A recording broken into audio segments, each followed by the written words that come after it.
Welcome back, Movie Draft House. I'm yours, Mark, and that show's Jeff. What up, Mark? How you doing today? Hey, Jeff. We haven't said in a while. It's a brand new month, which means it's a brand new theme. Hey, tell them what the theme is this month. All right. Well, the theme this month is movies starring blood-related actors. Family Matters, if you will. Family Matters. I think the big point was to say not married couples. Not married couples. Maybe their adoption would be fine. Sure. I think we'd be okay with that. So not necessarily blood related, but regardless, that's the theme. We want to see some movies featuring siblings, father, son, mother, daughter, daughter, father, son, father, daughter, cousins, maybe. I don't know. But we want to see them. And I believe the term you used, they can't just have one role, a little tiny role in a film, right? Yeah, but before you tell our listeners, can't have a small role in the film. We want them to be, part of the larger story. Very prominent, if you will. Featured in maybe more than two scenes. Probably be sure. It'd be ideal. Sure. But before you tell them if the film I picked this week hit the theme, tell them what we watched. Oh yeah, we watched The Great Buck Howard. Best thing I'm about to say about this movie, runs for an hour and a half. Came out in 2008. It's directed and written by Sean McGinley. And it stars Colin Hanks and Tom Hanks. There's our connection. Yeah. Yeah. The Hanks father-son duo. Yeah. Emily Blunt, who honestly I thought was like a Deschanel. Obviously not Zoe, but the other one. I don't know. She didn't quite.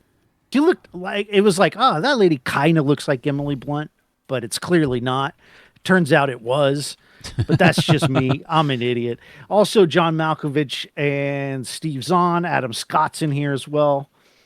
And I think that's all your big names.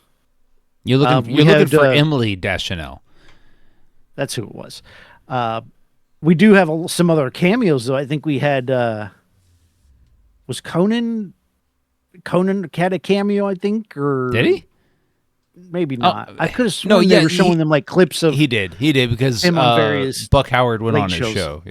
Yeah. So why'd you pick this? God, I'd never heard of it. One and two, it had Colin Hanks and Tom Hanks as two of the main actors in this. Let me ask you. Yeah.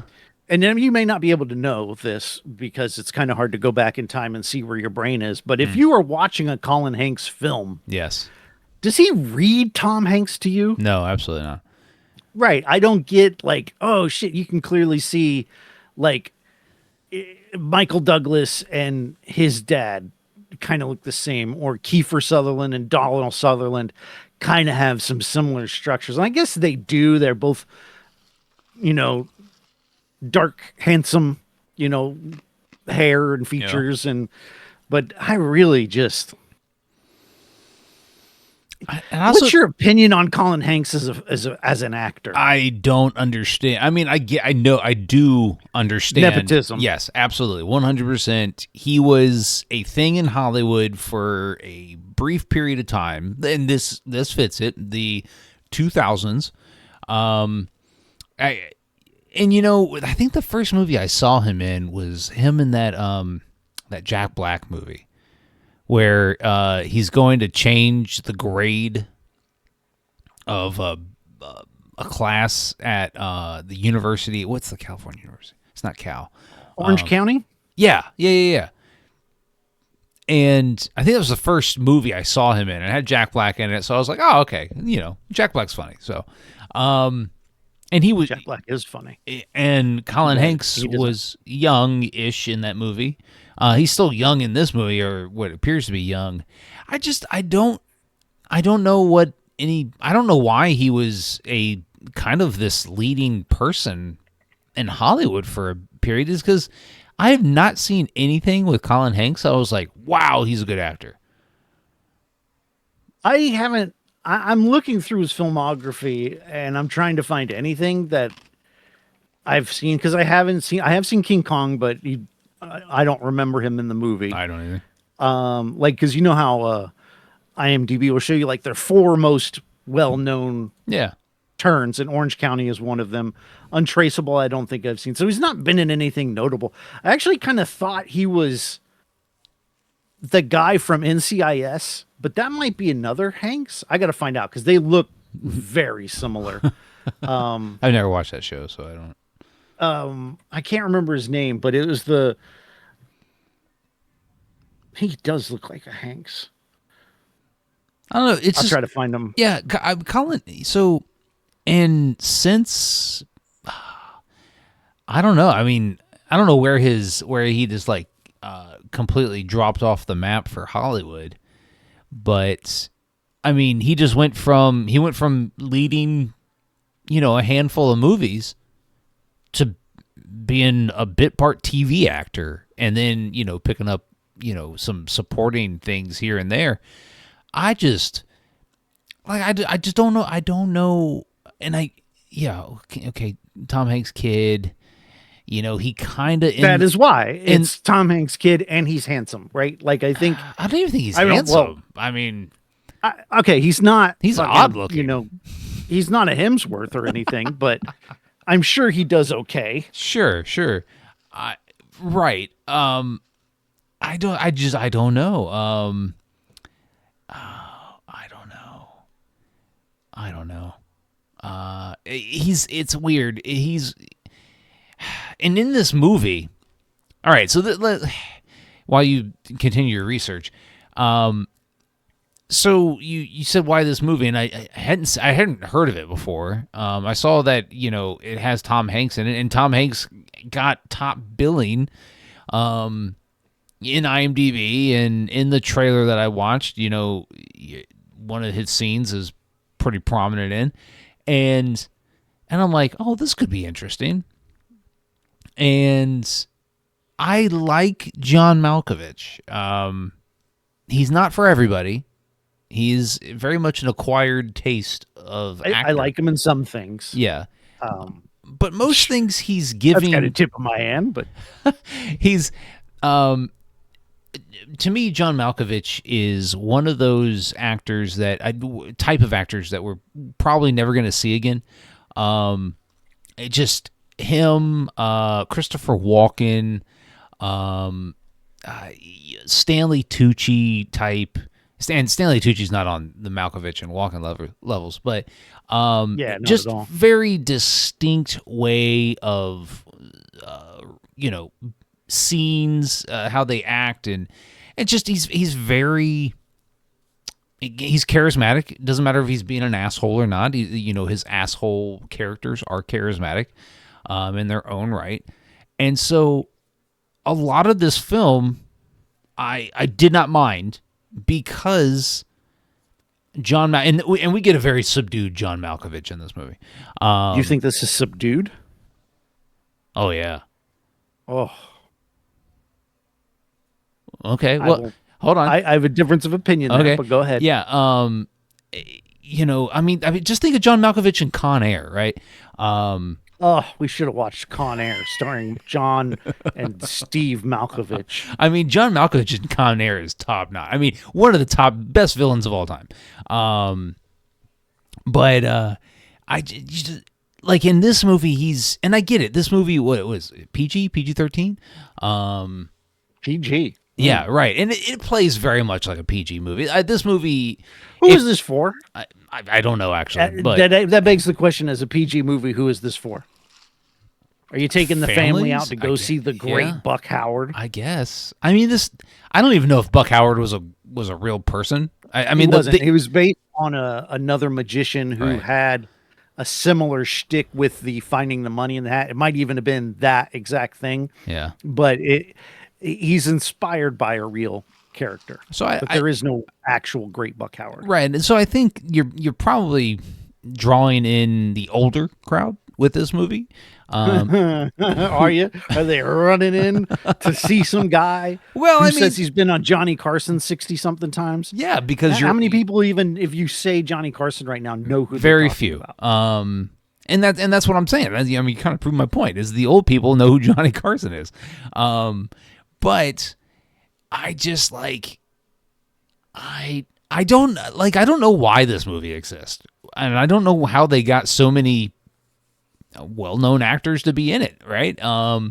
Like Emily Tom Blunt. Hanks, because this is a Playtone picture, which Well, I he believe produced the film, so which is his production company. Which yeah. Playtone is the record label from the film That Thing You Do, Yes, correct. directed by Tom Hanks, which is a fantastic film. Yeah, is Colin Hanks Too in that bad one? Colin Hanks. No, I don't think so. It's so like, so I understand. Okay, Tom Hanks is in this movie because his production company and finances and all that. I get why he's in it, but you get Emily Blunt, who's not as well known in 2008 as obviously as she is now. But you have Steve Zahn, who was pretty popular in 2008. Okay. I love Steve Pause Zahn. here for a second. He's the best character in the movie. I agree. 100% the best, most entertaining character. He's more likable than everyone else. I think he's the most authentic character too. 100%. Yeah. I think we've mentioned on this pod before our love of Steve Zahn. Yeah. At various points. And it just continues here. He is engaging right away. He's a likable character. He's sympathetic. Yeah. And he's barely in the movie, and yet he makes a greater impression than just about everyone but John Malkovich. Because John Malkovich makes an impression, but the character to me is just unlikable. And I don't think Colin Hanks's character is interesting at all. No, I agree. He's very dull. Like, it's just a guy in his 20s trying to figure out what he wants to do with his life. Fair enough. But that's it. That's all there is to this guy. And he's following around Buck Howard, who is interesting if off-putting, because he is a fleshed out character with his neuroses, and like, he's a loner. That you don't know, there's a lot of talk of, is Buck Howard gay? But all the people who have been around him never see him with anyone. Right. Or show any romantic interest at all. So maybe he's asexual, But the problem with the character is he's unlikable, and Colin Hanks isn't likable enough to be a foil to John Malkovich. Actually, Adam Scott, who's in the movie and is the original assistant before Colin Hanks takes over, would have been a much better film. Steve Zahn as Steve Zahn, of course. And I like both Steve Zahn and Adam. Adam Scott's pretty good in this movie, for as briefly as he's in it. Yeah. Now, the person who's in this the briefest, kind of being sarcastic, there's, of course, other people who are in it briefer, but Tom Hanks. Yeah. Yeah. Yeah, it's not a good look for the theme. Not a good look for the theme. Do that. That's a good way to not put any blame on any one person. It's just not a good look for the theme. I mean, it's I when he first popped up, I was like, all right, here we go. And then he's gone until the last 30 minutes? He's in 2 scenes that I counted. Maybe I missed one. No, he was in 2 scenes. He's in the opening where he's like, son, no, you don't even see him in the opening. Like, he's like, my dad sent me to law school. Yeah. And you don't even see his dad. And so it's like midway through the movie, he shows up. And it's like, oh, there's Tom Hanks. Holy shit. And then it's literally one scene and he's gone until the very end of the movie, right before the climax, like right before the last scene. He shows up for one more scene where he's having a conversation with his son, and then he's gone again. It's not a good look for the theme. Not a good look. And it's, I don't understand. Like, if you're Tom Hanks and you're gonna cast yourself, which is what he did, he cast himself, in this movie, why not a bigger role? What's the point of a glorified cameo? Here's what I think. I think he was doing this as a vehicle for his son. For his son. Sure. And by stepping back by being in the movie, he gives it the Tom Hanks bump. Sure. By not being in the movie, he allows his son to take the spotlight. Now, whether Colin Hanks does anything with it, is debatable. Yeah. He doesn't. I won't even say it's his fault. Like the character just is not interesting. Speaking of Colin Hanks, in 1996, his second acting credit was the name Male Page in That Thing You Do. So we could have watched it, since he plays probably the same level of role as Tom Hanks does in this.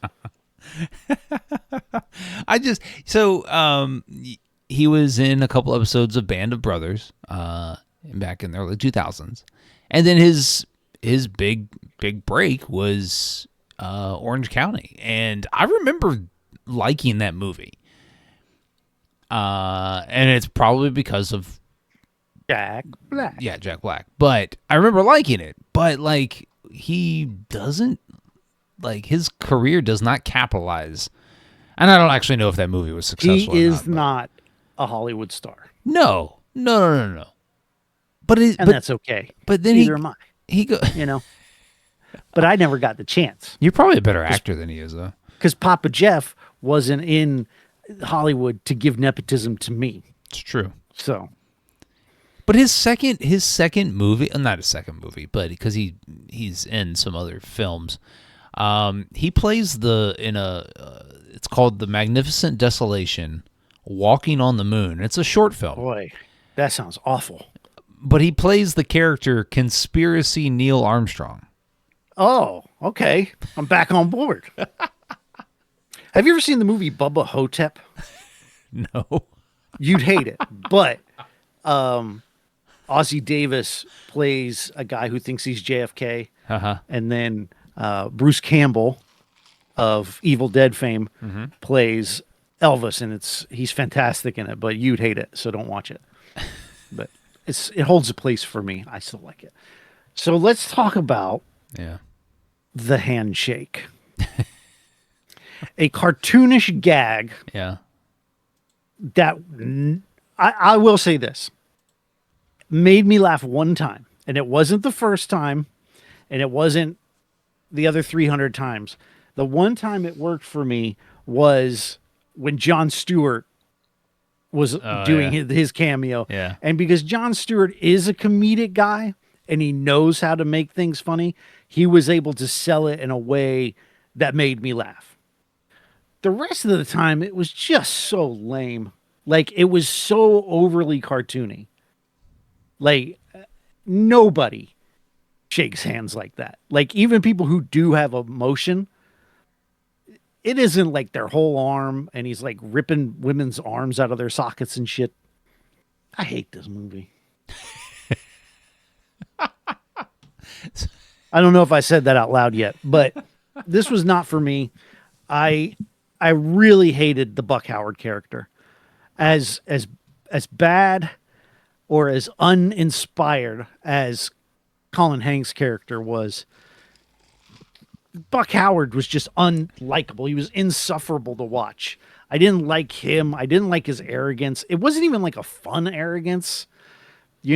Some actors can really Jeff Goldblum, right? He has a fun arrogance. It's magnetic how arrogant he can be. And he knows, or he thinks he's better than everyone else. And you kind of think maybe he might be. But John Malkovich's Buck Howard isn't that.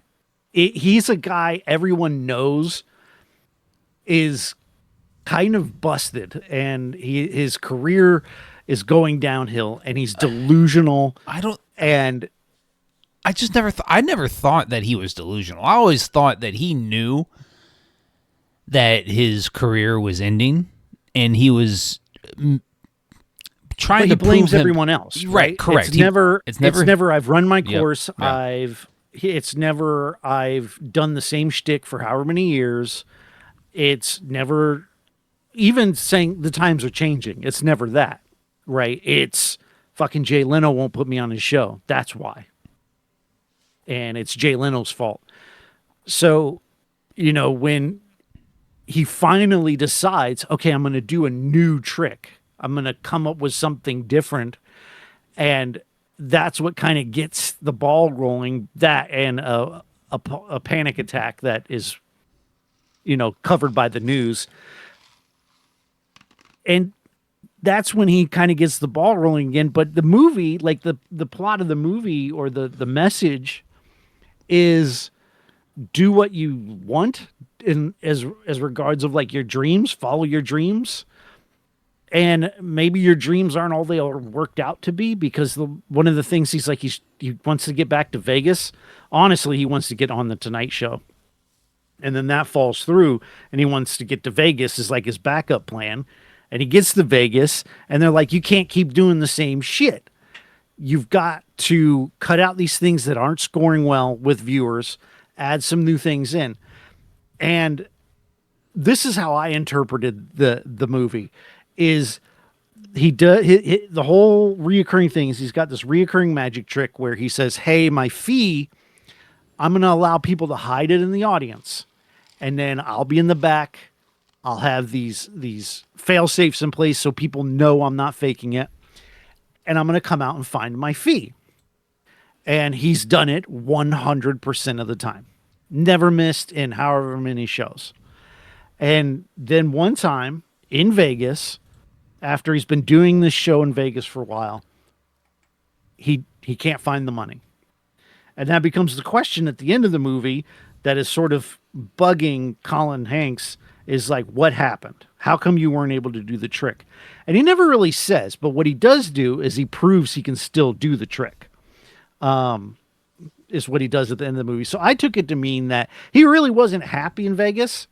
And he even says later where he belongs is these small towns doing these smaller shows where he can do his shtick. He can do this piano piece that nobody actually likes, and he's not going to have pressure from like investors and people like that to change what he knows and loves to do. Fair enough. But he doesn't really learn that lesson, but I think it's supposed to mirror Colin Hanks's arc of, I don't know what I'm doing with my life. And he's kind of having this coming of age thing. And then eventually he's like, I want to be a writer. And then he granted has an in and is able to presumably do writing as a career. And I think that was the message, but it just didn't land. I will say the one part that did kind of work was the fact that this character, Buck Howard, is alone and he doesn't have friends. And I don't know that he wants them even, right? Because like when Colin Hanks shows up, he's like, hey. And then he's like, what are you doing here? Because you think maybe at first he's happy to see him. Then he's just suspicious. Yeah. He's like, what the fuck do you want? I don't know. He's like an insufferable character. And I don't feel like he learned anything or had a character arc. I mean, the only thing I think he learned was, I don't like not doing things the way I want. And I'm set in my ways. And I'm just going to do this one way over and over and over again till I die. I agree. However, I like John Malkovich, the actor. But we've all seen movies with actors we like that are just like, whoa, what the fuck happened? Yeah, but I don't really feel like this character and John Malkovich playing this character were out of the realm of John Malkovich and the things I've seen him in. And so, like, him playing, and when I say I feel like he's a subdued John Malkovich, it doesn't mean he's not insufferable. It just means that he's not as zany as he has been in other films. But the character I don't think of as subdued, especially with that stupid handshake. But there are several points where he is enraged and he's angry over something that shouldn't matter. Like he has to have everything be the exact same way every single time. Yeah. And anytime someone doesn't do it the exact same way, it pisses him off. So I recently, and as when I say recently, within the last year, saw one of his more recent films. It's called Opus, and he plays Mr. Holland's Opus. No, but similar. But he plays kind of a cult leader, and on this kind of a reservation where he invites a bunch of journalists to get a peek inside of his reservation and how he operates his following. And it is a fucking batshit movie where John Malkovich is fucking insane. I mean, currently on HBO Max. I'm gonna watch this. That sounds good. Yeah, no, it's weird as fuck. Weird can be good as long as it's got a purpose. It's not like fucking Mother Darren Aronofsky weird, is it? No, but it is an A24 film. So I do give you warning. But there are some that I like. Most of them directed by Yorgos Lanthimos. I fucking love like The Lobster and The Favorite, man. Shit is so good. But this movie Opus is completely off the rails in the weirdest kind of unique way. And John Malkovich is at the center. And he plays this pop icon. And it's just it is weird, but it's very much John Malkovich. And he's kind of the main supporting character in the movie. But the main character is Ayoade Edebiri? Yes. Edebiri? Whatever her name is. From The Bear. Is, Ayo Edebiri. Edebiri. Sure. I failed at it too. Sure. I apologize. But the movie is told through her perspective, and she's a journalist, and but I mean it's crazy. It deserves a watch just to see how crazy it is, and who knows, you may end up liking it. But when I think of John Malkovich, I think of this movie, the Opus. I think of Con Air. Have you ever seen Being John Malkovich? Yes, and it's a fucking weird ass movie. But I think he's very good in it. And I recently saw a trailer for his upcoming movie with him and Sam Rockwell called Wild Horse 9. I fucking love Sam Rockwell. Oh, and you're gonna love this one too because it's directed by one of our favorite directors, Martin McDonagh. Help me out. What did he direct? He also directed the Banshees of Inisherin. He directed In Bruges, right? In Bruges, yep. Yeah, In Bruges. Yeah. So 3 Billboards Outside of Ebbing, Missouri. Yeah, good shit. Okay. Yeah, good shit. So that's coming out. That's probably going to be John Malkovich may be in Oscars consideration for that one, but too early to tell. It's not. You're the Oscar guy. I don't know. It's not. Sam Rockwell and him, like you watch the trailer and you're like, oh, this might be fucking good. But it was like I like John Malkovich. It's something about it. I just like kind of the way he just does things. Another shitty John Malkovich movie you can watch. It's a Spielberg film. Oh, what called is it? Empire of the Sun. Oh, I hate that movie. I've heard too much. It's got Christian Bale in it, and he's like 12. I've heard too much bad shit from you about that movie. Yeah, but you can't trust me. I mean, you might dig it, but I hated it.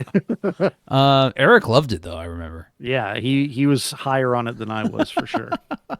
So it's like, this movie, to me, this movie is made by John Malkovich's character.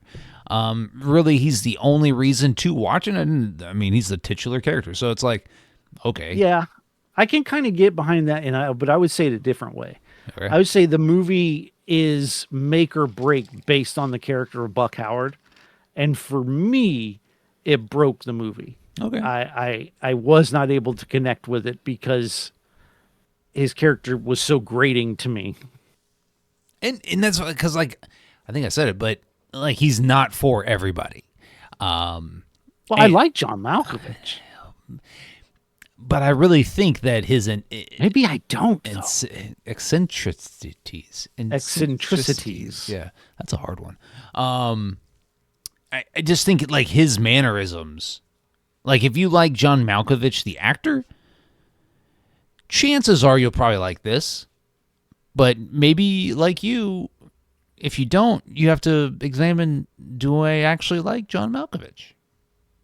What's the worst movie from your favorite actor? Oh God. It's probably a Robin Williams movie. Robin Williams is one of my favorite actors. I thought you were going to say Leto, but I much more approve of Robin Williams. What is my least favorite Robin Williams film? I mean, we saw Insomnia. Oh, I liked Robin Williams in that movie. Go hit the back catalog. I recommended that one. Yeah, not my favorite. Maybe Popeye. I didn't care for Popeye the movie. I know it gets a lot of love, but I was never a fan of toys. It took too dark of a turn for me. I was going to watch a Robin Williams movie and have a great time, and it just was like, what the fuck? I mean, that's kind of like what's the movie with Cuba Gooding Jr., Patch Adams. What Dreams May Come. That's what it was. No, there's several of them. Oh, I haven't seen Wet Dreams May Come. They should make that movie, but I haven't seen that. But I did see Patch Adams was another one that got serious on me, and then the movie Jack. Oh yeah, I love Jack. Do you? Okay, I'm gonna have to go back and watch it. I haven't seen Jack since I was probably a kid, but I remember loving Jack. My main complaint is that it's just a sad movie where this kid dies young. Like maybe 1 Hour Photo. Did you ever see that? I like 1 Hour Photo. I mean, he plays a serial killer in 1 hour. Like, I mean, see, I prefer that over Insomnia. I feel like Insomnia was him, like his first go at it. Well, 1 Hour Photo was before that, but shit. But I mean, I liked him in Bicentennial Man. Did you ever see Bicentennial Man? I hate Bicentennial Man. Holy shit. It is only slightly better than AI. And AI, which he was also in AI. He was the voice of Dr. No. He was. That's right. There's not a whole lot that Robin Williams did. I was like, oh, I can't stand this. But maybe Popeye. I can't. It's too fucking goofy. I don't know. I get that. What about you? I got to figure out who my favorite is. Like, I love Toni Collette. Okay. Everything she's done is great, but I'm trying to think of something she's done that I didn't like, which may not exist. Let me look, because I haven't seen everything she's done. Sixth Sense, she fucking smashes that shit. Emma was good. Knives Out, she's good in that. Like, she's awesome. So I don't know that I've seen any. She's got to have been in a bad movie, but I just don't know what it is. I mean, I'm familiar. She was in Hitchcock. That movie was okay. I didn't even remember her being in that though. Who did she play in Hitchcock? Anyway, so I don't know. Like, I mean, certainly. Okay, let's go with something a little more on the nose for me. Van Damme has several movies I do not like. So I think, but most of the time, it's because he's not in them enough. Like, I'm trying to think of a Van Damme movie that I don't like where he's in it the bulk of the time, and the only one I can think of is JCVD, because that is not a Van Damme film. I don't care what anybody says. We watched that for the pod, didn't we? Yeah, we did. Yeah. Ah, man, you ruined Van Damme month.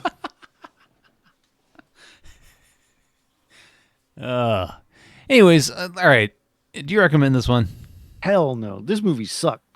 Now, I'm trying to think, is it the worst thing we watched this year? So far? What did we watch this year? Maybe. Even for you? I mean, I go back. I don't know. Blade was pretty bad. Blade Runner. Blade Runner was pretty. Yeah. Well, I actually hated 2049 more than I hated the original. Yeah, I don't think. 2049. Oh no, we watched Snakes on a Train this year, so that's right. That's right. I did set the bar. I mean, currently this is a bottom 5 movie. Easily, but we've only watched 8. You know.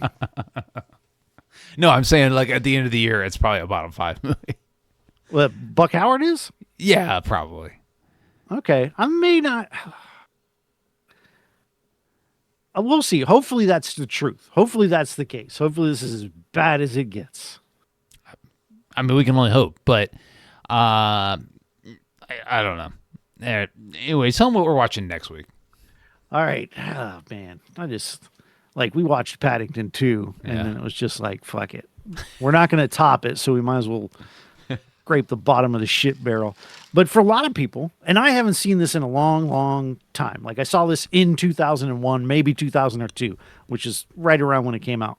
Came out in 01. We're going to watch Donnie Darko, which I feel confident. It's been a long time since I've seen it, but I feel confident in that we're going to hit the theme for the first time this month of the Gyllenhaals, Maggie, and Jake in Donnie Darko. Now, I'm trying to remember, what movie was it? It might not have been this podcast, but I feel like there's a movie we watched where I said, I watched that a long time ago. And it was Dogma for this podcast. Yeah. And I was in a different state of mind. I got really easily offended about anything religious that was counter to what I was believing at the time. And I was easily offended. And I think maybe this movie offended me in some way back then. And so there's a good chance that I turn the corner on Donnie Darko. I haven't seen it in decades. So, but like I said on the episode when we drafted, I hope I don't. I really want to continue hating this movie because I just don't like the attitude that comes from people who do like the movie. And it's not everyone, right? But there's like a whole, you don't get it, man. You don't understand. It went over your head, bro. And that just makes me want to be like, fuck you. The movie still sucks, but I'm going to do my best. I mean, you might have to watch the movie high. So I don't know, but I don't do that. I don't imbibe in any way. Let me tell you. I'll tell you a story. Okay. I was about to take a test. All right. This might be too much information, but fuck it. Never. Nobody's listening now at this point. We finished the review. You're gone. But I had to take a test for a certification that I've been studying for months. And I don't drink, and I don't do weed or CBD gummies or any of that shit. So guess how I decided to calm my nerves? You turned on the great Buck Howard. Take an honest guess. Okay. I feel like you could get it. You played some games? Video games? How do you unwind? How do I unwind? You've had a stressful day. Yeah. There's no one home. How else do I set the stage? You turned on your favorite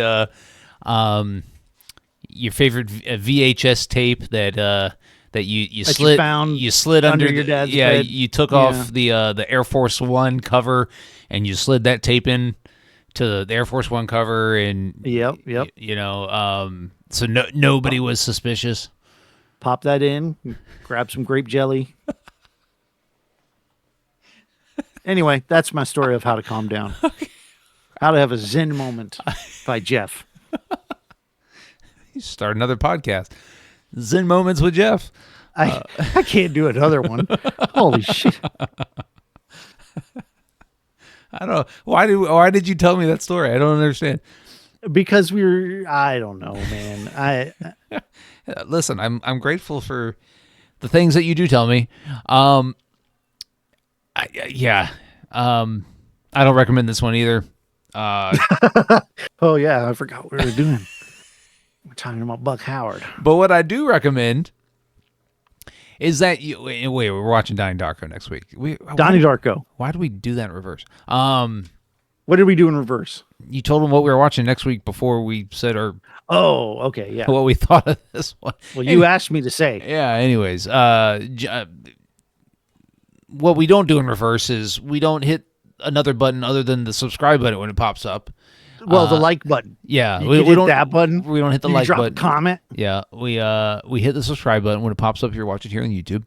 And if you want to follow the podcast on your favorite social media platform, we're at Movie Draft House. You can find us. Has been drinking.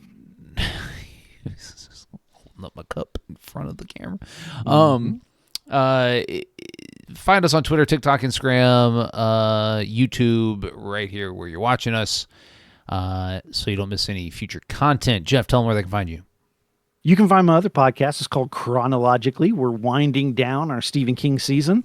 I've watched so many damn miniseries, I wanted to stab myself, but fortunately we're getting through that. So tune in next week to see if he does. And it's just audio. It's just audio of you dying, just gurgling on your own blood. Maybe not gurgling, but, if I'm alone and there's grape jelly nearby. Is that, what's that, erotic asphyxiation? Oh, that was that other Robin Williams movie. Yeah. Autoerotic asphyxiation. Yeah. You ever try that? That movie. Yeah. No, God, no. I'm too overweight, man. I've already been to the hospital once. I was reading something, so something made me think about you. I was reading something on Facebook. Autoerotic asphyxiation made you think of me. Huh, that's good. Yeah, that was good.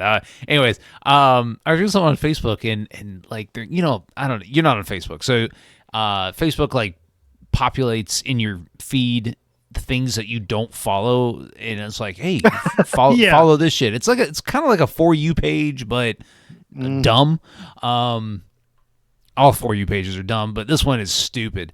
But somebody posted, and I had no idea who the person was or what the page was, but it's like, hey, if you've ever died and came back to life, comment what you saw. And I'm reading the comments, and people are just wild, and I think they're just making up shit. But maybe think about you and your near-death experience, and you. So I think you've told me. Take a moment to say all the things I saw. No. Well, I mean, I don't know about all the things, but were you flying through space? You ever seen Tombstone? Yes. Okay, one of my favorite movies. But there's a scene where Morgan, played by Bill Paxton, is dying, right? And because earlier in the movie he was talking about seeing a big bright light and all that, and then later he goes, Wyatt, you know what I said about that big bright light? It's not true. I don't see shit. That was my experience. I didn't see shit. So, I mean, I found a lot of peace in that. Some people might not. I don't know. For me, it was fine. Yeah. Pretty peaceful. Yeah. But I didn't see shit. At any point in time, did you think that you had died? Well, I don't know how that. I can take you through no, I remember when they woke me up on the ambulance, and he's like, "Hey, it's gotten serious. We're going to this hospital as opposed to the one I asked for." I was like, "Okay," and I felt drunk, so it was actually kind of cool because I went on to the ambulance in pain because I was having a heart attack and I was nauseous, but then when they woke me back up, I was on the brink of death, and it's actually pretty chill. Yeah, it's pretty chill. And so I was like, this is cool. This is fine. So no, at no point was I thinking of it or even worried about it. I thought it was actually pretty neat, kind of an interesting life experience to have. Yeah. And it's changed my life, as near-death experiences should, to live my life and have the experiences I can have while I can have them in this life that I get. And I'm glad that the time in which I exist, Mark also exists, and that we get to make a podcast, then I'm grateful for that. And so that's what I saw. That's my future ahead of me. Those are some good last words. We'll see you next week. See you next week.